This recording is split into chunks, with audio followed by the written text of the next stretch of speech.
Let's get into something more positive and practical now, because if you're a home baker, small scale food producer, or just someone who wants to make naturally colored treats for your kids, there are actually some great options available that work surprisingly well once you understand a few basic principles. I want to walk you through how to replace synthetic dyes with natural extracts and give you the tips that make the difference between success and muddy looking failures. First, let's talk about what natural colorants are available and what colors they produce. Beet powder or beet juice gives you beautiful pinks and reds. Turmeric provides vibrant yellows and golds. Spirulina creates blues and blue-greens. Purple sweet potato or purple carrot produces purples, and spinach or matcha can give you greens. You can also use fruit and vegetable juices like blueberry, cherry, or carrot juice for various hues.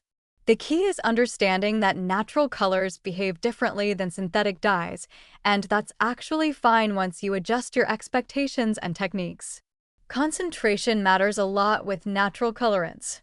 Unlike synthetic dyes, where a tiny amount produces intense color, natural pigments often require more substantial quantities to achieve vibrant hues.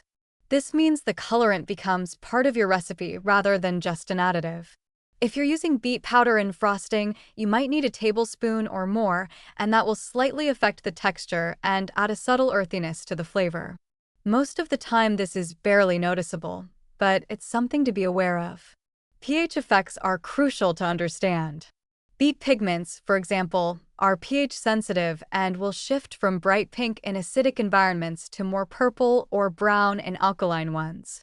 If you're making a frosting with beet powder and it looks dull, try adding a tiny bit of lemon juice or cream of tartar to lower the pH and brighten the color. Similarly, purple colors from anthocyanins in blueberries or purple sweet potato will shift toward blue in alkaline conditions and more toward pink in acidic ones.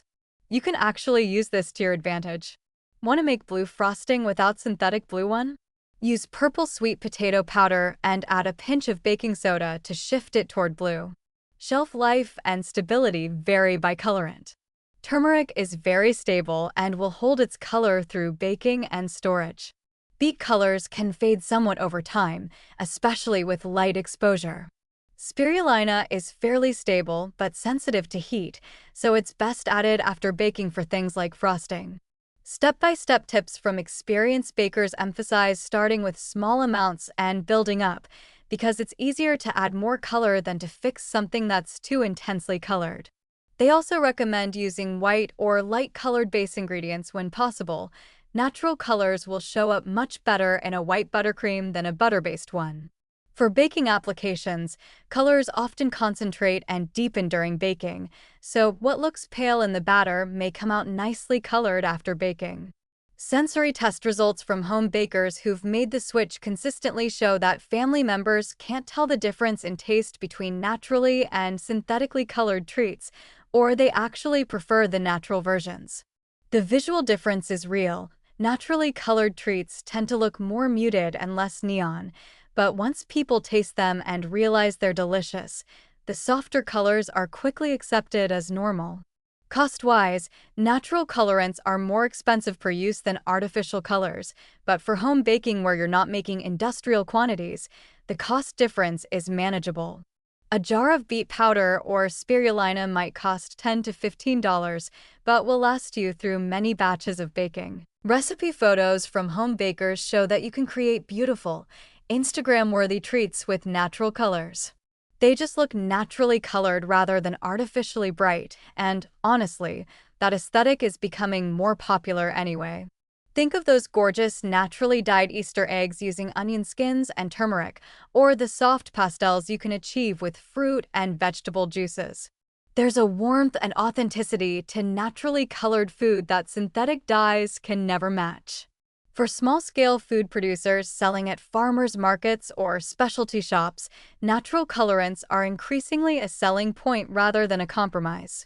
Customers actively seek out products made without artificial ingredients and are willing to pay a premium for them. The artisan food movement has embraced natural colors as part of a broader philosophy of transparency and ingredient quality. So don't be intimidated by the prospect of ditching artificial dyes in your home kitchen. With a little experimentation and these basic principles in mind, you can create treats that are both beautiful and genuinely wholesome.